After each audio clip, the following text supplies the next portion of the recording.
Hello students, welcome to வெற்றி Tamil NEET academy. இந்த வீடியோவை பாருங்கள். இதில் ஒரு கொஷின் ஒன்று காட்டியிருக்கோம். இந்த கொஷின் ஒரு டைம் பார்க்கலாம். ஃபுல் ஸ்க்ரீன் எடுத்துக்கிறேன். ரைட். இந்த வருஷம் நீட் எக்ஸாமில் கேட்கப்பட்ட கடுமையான கேள்வியில் இது முதல் இடத்துல இருக்குது. சரியா, இதை பற்றி நம்ம டிஸ்கஸ் பண்ணலாம் அப்படின்னு லேட்டராக எடுத்து வச்சுருந்தேன். பட்டு ஆஃப்லைன் அட்மிஷனுக்காக கொஞ்சம் லேட் ஆகிடுச்சு. சரி, கொஷினை படித்து பார்த்துட்டு இதில் என்ன மிகப்பெரிய கான்ட்ரவர்சி இருக்குது அப்படிங்கிறது வீடியோட ஸ்டார்ட்டில் சொல்கிறேன். நிறைய பேர் ஸ்கிப் பண்ணிடுவீங்க. இது ஃபிசிக்ஸே இல்லை, இது ஒரு மேத்ஸ் ப்ராப்ளம். அவ்வளோதான், முதல் இடத்துலேயே சொல்லியாச்சு, இது மேத்ஸ் ப்ராப்ளம். ஏன், என்ன, இது எப்படி அப்ரோச் பண்ணுறது, கிரேஸ் மார்க் இருக்கா இல்லையா, அப்போ நம்ம ஒரு குறைஞ்சபட்ச டைமில் சால்வ் பண்ண முடியுமா முடியாதா, இந்த டைமென்ஷன் அனலைஸ் பண்ணலாம், அது பண்ணலாம், இது பண்ணலாம், கதெல்லாம் வரும். எதுவுமே அக்செப்டபிள் கிடையாது. பிகாஸ் எக்ஸாம் ஹாலில் ஒரு ஸ்டூடெண்ட் எது மூலமாக படிச்சுட்டு போவான்? பிஒய்க்யூ ரிலேட்டடான எம்சிக்யூ, என்சிஆர்டி ரிலேட்டடான எம்சிக்யூ, அண்டு அவ்வளோதான். இதுக்கு மேலே என்ன பண்ண முடியும்? என்சிஆர்டி எக்ஸாம்பிளர் படிப்பான். இதுக்கு மேலே படித்தா வகையறான்னு படிச்சுட்டு போயிட்டே இருக்க வேண்டியது தான். ஆனால் மேக்ஸிமம் இதை படித்து இதை கவர் பண்ணுறதுக்கே 2 இயர்ஸ் சரியாக போயிடும். இதுக்கு மேலே அவனுக்கு கெமிஸ்ட்ரி இருக்குது, பயாலஜி இருக்குது. ஒரு குறிப்பிட்ட டாப்பிக்காக அவன் எவ்வளோ படிப்பான்? அப்போது இதில் வேறு மெத்தட் இருக்குது சார், இதில் ஃப்ரீ பாடி டயக்ராம் போடலாம் சார் அப்படிங்கிறதெல்லாம் இங்கே ஒர்க் அவுட் ஆகாதுமா. ஏன்னா இதில் ஃப்ரீ பாடி டயக்ராம் போட்டாலுமே நிறைய இஷ்யூஸ் இருக்குது, ஸ்லோ ப்ராப்ளம் இருக்குது. அப்போது இஷ்யூ இல்லாத ஒரே வேன்னு பார்த்தீங்கன்னா மேக்ஸ் இருக்கக்கூடிய ஃபார்முலாஸ் யூஸ் பண்ணுறா மட்டும்தான். ஸோ அதனால் நான் மற்ற மெத்தடாலஜியில் போட்டு இதாப்பா இதுதான் ஆன்சரு அப்படின்னு இந்த ஆன்சர் வந்து பார்த்தீங்கன்னா இங்கே இந்த ஆப்ஷன் 1 அப்படின்னு இங்கே சூஸ் பண்ண முடியாது. எல்லா இடத்துலையும் ஒரு லாஜிக் எரர் வருது. ஸ்லோப் 0ங்கிற பாயிண்டில் கண்டிப்பாக ஒரு கான்ட்ரவர்சி வரும். அப்போ வேறு எந்த மெத்தடாலஜியில் போட்டாலும் இதில் 4-5 மெத்தட் ஆஃப் சொல்யூஷன்ஸ் இருக்குது, எதுவுமே கரெக்டு கிடையாது. எல்லா இடத்துலையுமே பிரச்சனை வருது. ஏதாவது ஒரு பாயிண்ட் அக்செப்ட் பண்ண முடியல அப்படிங்கிற மாதிரி தான் இருக்குது. இப்போ அக்செப்ட் பண்ணுறது மேக்ஸ் ரிலேட்டட் ஆகக்கூடிய ஃபார்முலாஸ். டவுட்டு வேணாம், அதுதான் கேட்டிருக்கான். எப்படின்னு நான் சொல்கிறேன். ஏன்னா மற்ற எந்த ஒரு இடமா இருந்தாலும் ரேடியஸ் ஆஃப் கர்வேச்சரை பற்றி அவன் பேசியிருப்பான். இந்த இடத்துல ரேடியஸ் ஆஃப் கர்வேச்சரை பற்றி அவன் பேசலைங்கிறப்பே தெரியும். அவன் ரேடியஸ் ஆஃப் கர்வேச்சருக்கும் டபுள் டிஃபரன்சியேஷனுக்கும் தனியாக மேக்ஸில் ஒரு டாப்பிக்கே இருக்குது. பேராபோலாவில், பரவளையன்னு தமிழில் சொல்லுவாங்கம்மா. ஸோ பேராபோலாவில் தான் டபுள் டிஃபரன்சியேஷனுக்கும் ரேடியஸ் ஆஃப் கர்வேச்சருக்கும் ரிலேஷன்ஷிப் இருக்குது. பேராபோலா நமக்கு வந்து ஃபிசிக்ஸில் எந்தெந்த இடத்துல வரும் அப்படின்னு பார்த்தோம்னா, நமக்கு பேராபோலாவில் ப்ரொஜெக்டைல் மோஷனில் வரும், அப்புறம் இந்த மாதிரி கேபிலரி ரைஸ் மூமெண்ட்டில் வரும். அப்போது இந்த 2 இடத்த அவன் டார்கெட் பண்ணுறான். அப்படிங்கிறப்போ ஜேஇ ரிலேட்டடான கொஸ்டின் ஆனால் கண்டிப்பாக ஜேஇ பசங்களுக்கு இது யூஸ்ஃபுல்லாக இருக்கும், மெயின்ஸ் அண்ட் அட்வான்ஸுக்கு. ஏன்னா அவனுக்கு மேக்ஸ் இருக்குது, டபுள் டிஃபரன்ஷியேஷன் கான்செப்ட் இருக்குது, ரேடியஸ் ஆஃப் கர்வேச்சர் நாலேஜ் இருக்குது, ஃபிசிக்ஸ் இருக்குது, சம் கான்செப்ட் பண்ணி அவனால் போட முடியும். ஆனால் இப்போ நீங்கள் யோசிச்சு பாருங்கள், இப்போ நீட்டு பசங்களுக்கு ஃபிசிக்ஸை டாப் பண்ணுறதுக்கே டைம் தேவைப்படும். அப்போ எப்படி போய் அவன் மேக்ஸை டாப் பண்ணுவான்? சரி, ரைட். இப்போ இந்த கொஸ்டினை பார்த்துட்டு என்ன ஆன்சர்னு பார்த்துடலாம். சரி, கொஸ்டின் கவனிங்க. நியூ பேஜ் எடுத்துக்கலாமா? ரைட். கன்சிடர் ஏ வாட்டர் டேங்க். ஒரு தண்ணி டேங்க் ஒன்று கன்சிடர் பண்ணி சொல்கிறான். ஓகே, கன்சிடர் பண்ணிக்க ஒரு தண்ணி டேங்க் இமேஜின் பண்ணுறேன். ஷோன் இந்த ஃபிகரில் இருக்கிற மாதிரி ஒரு தண்ணி டேங்க் இமேஜின் பண்ணுறேன். தண்ணி கொஞ்சம் இப்படி மேலே ஏறி இருக்கு. இந்த இடத்துல இருந்து மேலே ஏறி இருக்கு. இவ்வளோ தண்ணி மேலே ஏறி இருக்கு. In the figure, it has one wall at x equal to L and can be taken to the very wide in the z direction. அப்படின்னா ஒரு டைரக்ஷன் எக்ஸ்னும் z டைரக்ஷன் உள்ள போகுது, ரொம்ப நீளமாக போகுது. இதுதான் பாயிண்ட். அவன் கொடுத்த வைட் ரேஞ்ச். இதெல்லாம் அந்த பேராபோலா ஈக்குவேஷனில் வரக்கூடிய இடத்துல கொடுக்கக்கூடிய வேர்டு விச் மீன்ஸ் நான் சொல்கிறேன், கொஞ்சம் நேரத்தில் சொல்கிறேன். வைட் ரேஞ்சு எக்ஸ் டைரக்ஷனில், சரி இசட் டைரக்ஷனில், எக்ஸ் டைரக்ஷனில் குறிப்பிட்ட லென்த்தில் அவன் முடிச்சுக்கிட்டான். Filled with a liquid of surface tension S and density rho. இதில் தண்ணி வந்து ஃபில் பண்ணியிருக்காங்களே, இந்த தண்ணியோட சர்ஃபேஸ் டென்ஷன் எஸ்னும் டென்சிட்டி அடர்த்தி வந்து ரோன்னு கொடுத்துருக்கான். Liquid surface make a angle theta with x axis at x equal to L. எல்லுங்கிற லென்த் ரீச் ஆகிற பிறகு இதோட ஆங்கிள் தீட்டா ஆங்கிள். இதில் தீட்டாவோட வேல்யூ ரொம்ப ரொம்ப ரொம்ப லெஸ் தென் 1ங்கிறான். இதுவுமே அந்த ஃபார்முலாக்கு மட்டும்தான் சூட்டபிள், மற்ற எந்த மெத்தடாலஜிக்கும் அவன் அப்படி தரமாட்டான். ஒரு விஷயம் புரிஞ்சுக்கங்க, அவன் டேட்டாவை இம்ப்ளிமெண்ட் பண்ணுறான். டேட்டா கொடுக்க ஒரு குறிப்பிட்ட ஃபார்முலாக்காக தான் கொடுத்துருப்பான். 4-5 மெத்தடாலஜியில் சால்வ் பண்ணுற மாதிரிலாம் கொடுத்துருக்க மாட்டான். ஸோ அப்போ இதுவும் ஜெய் ரிலேட்டடான வேர்ட்ஸ் தான். அப்புறம் if y is function of x, the height of the surface, then the equation for y is function of x. Again functions பேராபோலாவில் மட்டும் தான் அப்ளை ஆகும். இங்கே எப்படி சார் பேராபோலா அப்ளை ஆகும்னா, இந்த ஷேப் டோட்டலாக கவர் பண்ண பேராபோலா, இதுலேருந்து வந்து நம்ம என்ன கவர் பண்ணலாம், ரேடியஸ் ஆஃப் த கர்வ் வச்சு கவர் பண்ணலாம். ஸோ கரெக்டாக டயக்ராமும் அதுக்கேற்ற மாதிரி லொக்கேட் ஆகிருக்கு. தமிழில் ஒரு டைம் படித்து பார்த்துக்கோங்க. சேம் கான்செப்ட் தான். தண்ணி டேங்குக்குள்ளே இருக்குது. அதில் வந்து பார்த்தீங்கன்னா y ஃபங்க்ஷன் ஆஃப் எக்ஸ் என்பது உயரத்தை குறித்தால் y ஃபங்க்ஷன் ஆஃப் எக்ஸ் என்பதின் சமன்பாடு. சரி சார், எப்படி சார் இதை போடலாம்? அதாவது ஒய்ங்கிறது எக்ஸோட ஃபங்க்ஷன் கொடுக்குறான். அதாவது எக்ஸ் மாற மாற ஒய் மாறுதா செக் பண்ணி பார்க்கலாமா? இருங்க இதை எடுத்துக்கிறேன், இங்கே பார்க்கலாம். நீங்கள் இதில் பாருங்களேன், கண்டிப்பாக மாறுது நல்லன்னு சொல்லலை. கம்மியான ஒய் இருக்கிறப்போ அதுக்கேற்ற மாதிரி தண்ணி, கம்மியான எக்ஸ் இருக்கிறப்போ கம்மியான தண்ணி, அதிகமான எக்ஸ் ஆகிறப்போ அதிகம், இன்னும் அதிகமாகிறப்போ அதிகமான தண்ணி இருக்குது. அப்போ கண்டிப்பாக ஒய்ங்கிறது எக்ஸோட ஃபங்க்ஷன் தான். ஸோ இப்போ எல்லாமே எனக்கு இப்போ ப்ரூஃப் ஆகிடுச்சு. இதுக்கு என்சிஆர்டி ரிலேட்டடாக நமக்கு இருக்கக்கூடிய ஃபார்முலா என்னம்மா, நீங்கள் புக்கில் எடுத்து பாருங்கள். நமக்கு என்சிஆர்டி ரிலேட்டடாக இருக்கக்கூடிய ஃபார்முலா இந்த மாதிரி கான்கேவ் சர்ஃபேஸ் வரப்போ change in pressure is nothing but surface tension time 1/r1 + 1/r2. இந்த R1 R2னா என்ன சார்? ஒருவேளை ஸ்பியர் பாடி இருந்துச்சுன்னா கரெக்டாக மேட்ச் ஆகுது பாருங்கள். ஸ்பியர் பாடி இருந்துச்சுன்னா இது R1 ரேடியஸ், இது R2 ரேடியஸ். இந்த இடத்துல நமக்கு 2 ரேடியஸை பற்றி அவன் டீட்டெயிலாக பேசிட்டான். ஓகேவா? ஸ்க்ரீன் தெரியல, சைடில் கூட ஷேர் பண்ணிக்க பாருங்கள். அதில் ஒரு பர்டிகுலர் ரேடியஸை, ஏதாவது ஒரு radius, for example R2 radius நான் Z டைரக்ஷனில் எடுத்துக்கிறேன். Z டைரக்ஷன் வைட் ரேஞ்சுன்ட்டான், அப்போ அது இன்ஃபினிட்டிவ். அப்போ இதை பற்றி நம்ம பேசி ப்ரோஜனம் இல்லை, 0ன்னு எடுத்துக்க வேண்டியதான். அப்போ delta P which is equal to S divided by வெறும் R. இவ்வளோதான். இதை தான் அவன் கொண்டு வர ட்ரை பண்ணுறான். இன்னொரு ரேடியஸ் நம்ம என்ன சார் எடுத்துக்கிறோம் அப்படின்னு கேட்டிங்கன்னா Y டைரக்ஷனை நம்ம எடுத்துக்கலாம். ஏன் சார் நம்ம எக்ஸ் எடுத்துக்கூடாதுன்னா நல்லா புரிஞ்சுக்கணும். Y is a function of X. X change ஆனால் ஒய்யும் சேஞ்ச் ஆகும். அதனால் நீங்கள் இந்த இடத்துல தாராளமாக எடுத்துக்க வேண்டியது Y is the function of the X அப்படிங்கிறப்போ ஒய்யோட வேல்யூவில் இந்த R வேல்யூவை நம்ம தாராளமாக இம்ப்ளிமெண்ட் பண்ணலாம். இருந்தாலும் நல்லா பாருங்கள், இந்த ஆறுங்கிற இடத்துல நல்லா காது கொடுத்து கேட்கணும். இந்த ஆறுங்கிற இடத்துல நான் ஒய்யை டேரெக்டாக இம்ப்ளிமெண்ட் பண்ணேன்னா எக்ஸும் இம்ப்ளிமெண்ட் பண்ணலாம் அப்படிங்கிற ஒரு கான்ட்ரவர்சி வரும். அப்போ இது ஃபிசிக்ஸ் ரிலேட்டடாக சால்வ் பண்ண முடியாதுமா. ஆறுங்கிறது என்ன? Radius of curvature.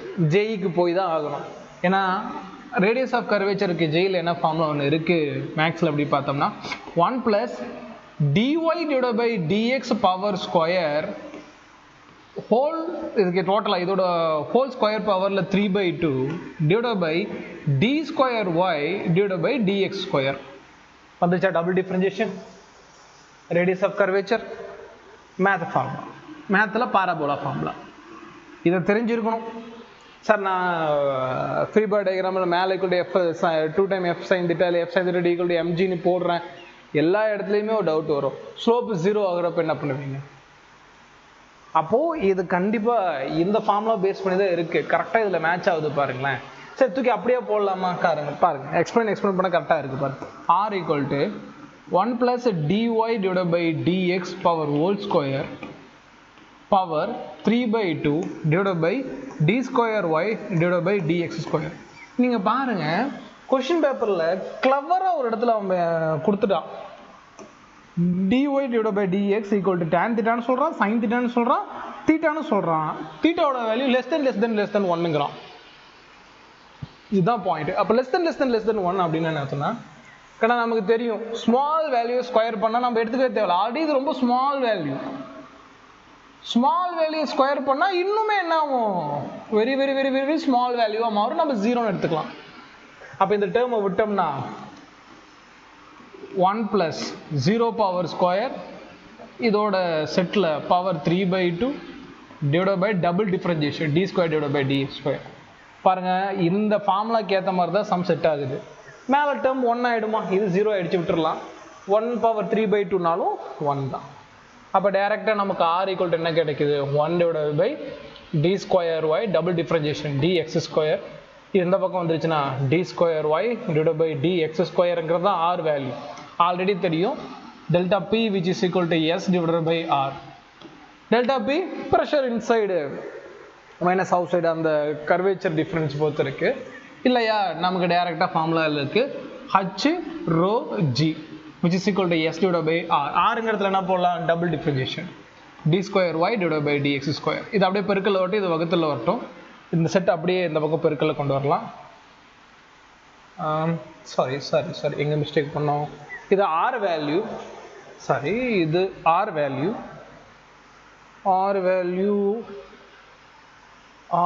இங்கே அங்கே பாருங்கள், இங்கே ஒரு சின்ன மிஸ்டேக்கு. இது இந்த பக்கம் பெருக்கல்ல வரப்போ இது வகுத்தில் வரும் 1 டிவைட் பை ஆர். சரி போச்சு. அப்போ ஆர் மட்டும் வேணும்னா அப்படியே தலைகீழா ஆர் மட்டும் வேணும்னா d x square divide by d square y இதை மட்டும் சேஞ்ச் பண்ணலாமா. இப்போ ஆரோட value d x square divide by d square y. இப்போ இந்த பக்கம் இது பெருக்கல்ல வரட்டும் d x square divide by d square y which is equal to S divide by h rho g. இதை எப்படி தலைகீழா மாத்திரம்னா d square y divide by d x square which is equal to h rho G S. ஹச்சுங்கிறது எவ்வளோ water வந்து rise ஆகிருக்கு அப்படிங்கிறதுல y போடலாம், y rho g divide by S. அவ்வளோதான். இப்படி தான் ஆன்சர் வருது. நம்ம மற்ற எந்த மெத்தடாலஜிலையும் பாருங்கள், இந்த மெத்தடாலஜி எத்தனை ஆப்ட் இருக்குது யோசிச்சு பாருங்களேன். டபுள் டிஃபரன்ஷியேஷன் ஃபார்முலாவில் இந்த இடம் ஜீரோட ஆக்கணுங்கிறதுக்காக எதை dy divide by dx power whole square இருந்துச்சு இல்லையா, அந்த இடத்த ஜீரோ ஆக்கிறதுக்கு இந்த டேர்மை யூஸ் பண்ணியிருக்கான். இந்த டேர்மை யூஸ் பண்ணுறதுக்கு காரணம் அது ஒன்று. ரெண்டாவது டேர்ம் வந்து பார்த்தீங்கன்னா wide range in Z direction. Z டைரக்ஷனில் ரொம்ப வைடாக உள்ளே போகுதுன்னு சொல்கிறதுக்கு காரணம் ஆட்டோட வேல்யூ வந்து பார்த்தீங்கன்னா ரொம்ப அதிகம், அதை இன்ஃபினிட்டி ஆக்கிடுங்க இந்த ஃபார்முலா யூஸ் பண்ணுறது. இது நீட் ஃபார்முலா தான், அதுவுமே கொஞ்சம் டெப்த்தான ஃபார்முலா தான். இது ரிலேட்டடான சம் கொடுத்தாலும் கொஞ்சம் நேரம் டைம் ஆகும். ஸோ இதுவும் அதோட மேட்ச் ஆகுது. அதுக்கப்புறம் ஃபங்க்ஷனில் மென்ஷன் பண்ணியிருக்கான். ஸோ ஃபங்க்ஷனில் நான் ஆன்சர் கொடுக்கணும். அப்போ கண்டிப்பாக நான் என்ன ஃபார்முலா யூஸ் பண்ணணும், இந்த ஃபார்முலா யூஸ் பண்ணியாகணும். இதுதான் ஃபங்க்ஷன் ரிலேட்டடாக இருக்கக்கூடிய ஃபார்முலா. மற்ற எல்லா ஃபார்முலாம் நமக்கு தெரியுமா, first dx divide by dy கண்டுபிடிக்கணும், டி டிவைட் பை டிஎக்ஸ் கண்டுபிடிக்கணும், அதை டபுள் டிஃபரன்ஷியேஷன் வேறு பண்ணணும். டபுள் டிஃபரன்ஷியேஷன் பண்ணுறப்ப கான்ஸ்டன்ட் வேல்யூ ஜீரோ ஆகும். நீங்கள் எல்லா இடத்துலையும் பாருங்கள், மற்ற எல்லா சொல்யூஷன்லையும் டிஃபரன்ஷியேட் பண்ணுவாங்க. இதில் ஜி ஆகட்டும், சார் ரோ ஆகட்டும், ஜி ஆகட்டும், இதெல்லாம் கான்ஸ்டன்ட் வேல்யூ. இதை டிஃபரன்ஷியேஷன் பண்ணால் ஜீரோவில் ஆகும். கான்ஸ்டன்ட் டிஃபரன்ஷியேஷன் பண்ணால் ஜீரோ ஆகிடும், மொத்த டேர்மும் ஜீரோ ஆகிடும். அப்போ நான் மற்ற எந்த ஒரு சொல்யூஷன் மெத்தடாலஜியும் நான் உங்களுக்கு சொல்லித்தர போதில்லை. ஏன்னா இந்த சொல்யூஷனை தான் பேஸ் பண்ணி ஆன்சர் கொடுக்க போகிறான். அப்போ இந்த மாதிரி கொஷின்ஸ் எல்லாம் வந்து பார்த்தீங்கன்னா கண்டிப்பாக நம்ம அப்ளை பண்ண ஆன்சருக்கு சேலஞ்ச் பண்ணணும். இதில் நிறைய டெக்னிக்கல் டேர்ம் இந்த வீடியோ ஃபஸ்ட்டு பார்க்குற குழந்தைங்களுக்கு புரியாது. பட் இந்த நீட் எக்ஸாம் பற்றி ஆல்ரெடி எழுதி அட்டம் பண்ண ஸ்டூடெண்ட்ஸுக்கு தெரியும் நான் என்னை பற்றி இவ்வளோ டீட்டெயிலாக பேசுகிறோம் அப்படின்ட்டு. சரிங்களா? அப்போது ஒரு கேள்வியை அப்ரோச் பண்ணுறது இல்லாமல் கரெக்டான டைமில் நம்ம கொஷினும் கேட்கணும். ஸோ இதுக்காக நெக்ஸ்ட் இதை படிக்கணுமா சார்னா கண்டிப்பாக வேணாம். எத்தனை படிப்பீங்க, ஸ்கிப் பண்ணுங்க. ஏன்னா இந்த கொஸ்டின் மேக்ஸிமம் யாரும் எழுதிருக்க மாட்டாங்க. சார் நான் டைமென்ஷன் அனலைஸ் பண்ணி போடுறேன்னு சொல்லி ஆர்வக்கோளராக நம்ம ஆன்சர் பண்ணலாம். பட்டு டைமென்ஷன் படி பார்த்தோம்னா எக்ஸும் கரெக்டு தான், டைமென்ஷன் வைஸில் எக்ஸும் கரெக்டு தான். நிறைய பேர் சொல்லுவாங்க சார் இது ஒய் வந்து ரைஸ் ஆகுது அதனால் ஒய், இதெல்லாம் கெஸ் ஒர்க் தான்மா. கெஸ் ஒர்க் எப்பவுமே 50 இந்த மாதிரி சம்டைம் உங்களுக்கு ஆன்சர் கரெக்டாக வரணும் அவசியம் இல்லை. எக்ஸ் ரிலேட்டடாக கூட ஏதாவது வேல்யூ சேஞ்ச் ஆகிற மாதிரி கூட வரலாம். we don't know that. இந்த இடத்துல வந்து ஒய் எக்ஸ் நீங்கள் வந்து பார்த்தீங்கன்னா கண்டிப்பாக இங்கே சாரி ஃபர்ஸ்ட் ஆப்ஷனும் ஃபோர்த் ஆப்ஷனும் வந்து கண்டிப்பாக கன்ஃபியூஷன் ஆவீங்க. சரிங்களா? சார் நான் கெஸ் பண்ணி போட்டேன் அப்படின்னா அது கெஸ் ஒர்க் தான். நீட்டில் கெஸ் ஒர்க்லாம் தேவை கிடையாது. ஆன்சர் அக்யூரேட்டாக சொல்லணும். எக்ஸாம் ஹாலில் ஸ்டூடெண்ட் கெஸ் ஒர்க் பண்ணான்னு சொல்லலாம். கிளாஸ் ரூமில் டீச்சர் சொல்ல முடியுமா, இல்லை ஆன்சர் கீ பண்ணக்கூடிய ப்ரொஃபஸர் சொல்ல முடியுமா? இல்லை நீங்கள் கெஸ் பண்ணுங்கள் ஒய் தான் வரும். we need a proper evidence, we need a proper explanation. அப்போ ப்ராப்பர் எவிடன்ஸ் எக்ஸ்ப்ளனேஷன் எதில் இருக்குது, மேக்ஸ் ஃபார்முலாவில் இருக்குது. இங்கே கெஸ் ஒர்க்கெல்லாம் ஒர்க் அவுட் ஆகாதுமா. அப்போ கண்டிப்பாக இந்த மாதிரி தான் நம்ம போய் ஆகணும். இங்கே நிறைய கொஸ்டின் பேர் நிறைய பேசுவீங்க. ஸோ இது கண்டிப்பாக உங்களுக்கு புரிஞ்சிடும்னு நினைக்கிறேன். கமெண்ட் பண்ணுங்கள் இந்த மாதிரி இதெல்லாம். நம்ம இதை நீட் கீ சேலஞ்சில் கண்டிப்பாக போனஸ் மார்க்குக்கு சேலஞ்ச் பண்ணி தான் ஆகும். சரி, ரைட், ஓகே. வீடியோட எண்டில் இதை மட்டும் கேட்டுட்டு நான் கன்க்ளூட் பண்ணிடலாம். நம்ம நீட் 2026 வந்து கிளாஸஸ் கன்க்ளூட் பண்ணுறோமா, சாரி நீட் 2026 கிளாஸஸ் கண்டக்ட் பண்ணுறோம். என்னிலேருந்து கிளாஸ் ஸ்டார்ட் ஆகுதுன்னா கடைசியாக எல்லா பேரண்ட்ஸ் அண்ட் ஸ்டூடெண்ட்ஸோட கொஞ்சம் டேட் தள்ளி கொடுத்தனால 23 ஷோராக ஸ்டார்ட் பண்ணுறோம். வர ஃப்ரைடே அன்றைக்கி ஸ்டார்ட் பண்ணுறோம். கிளாஸஸ் வந்து சேலத்தில் லொக்கேட் ஆகிருக்கு. வேறு மாவட்டம் நீங்கள் கன்னியாகுமரியில் இருந்தால் கூட தூரம் பார்க்காதீங்க. ஏன்னா இந்த இடத்துல வந்து நம்ம சொல்லி கொடுக்குற நாலேஜ் அந்தளவுக்கு டெப்த்தாக இருக்கும். ஸோ ரெண்டாவது ஒரு கொஷினை வந்து நம்ம ப்ரைஸ் பண்ணுறதோட சேர்ந்து கண்டிப்பாக கொஷினும் பண்ணுவோம். இப்போ இந்த என்டிஏல இந்த மாதிரி ஒரு கொஷின் என்டிஏல சிபிஎஸ்சி போர்டுலேருந்து எடுத்திருப்பாங்க. பட் அவங்களுக்கு என்ன தெரியும், என்டிஏ எக்ஸாம் கண்டக்ட் பண்ணோம். பட் சிபிஎஸ்சி போர்டு தான் நம்ம டேரெக்டாக அந்த கொஷினை வைக்கிறோம். அந்த மாதிரி நம்ம கொஷின்ஸை வைக்கிறதாகட்டும் எல்லாமே நம்ம கிளாஸஸ்லையும் சொல்லி தருவோம். So English medium and Tamil மீடியத்துக்கு வந்து நீட் 1 இயர் வந்து கிளாஸஸ் ஸ்டார்ட் பண்ணுறோம். சிலபஸ் ரொம்ப ஃபாஸ்ட்டாக முடிச்சிருவாங்க. நான் உங்களோட பெரிய அட்வான்டேஜ் இந்த பேட்சில் நவம்பர் மாதத்தில் மார்க் டெஸ்ட் கிட்டத்தட்ட 40 மார்க் டெஸ்ட் வைக்க போகிறோமா. 40க்கு மேலே உங்களுக்கு ஃபுல் டெஸ்ட் இருக்குமா. ஸ்கூலுக்குள்ள கூட ஹாஸ்டலில் தான் கொடுத்துருக்கோம். அதனால் நீங்கள் சேஃபாக இருக்கலாம். அட்மிஷன் ஓப்பன் தான்.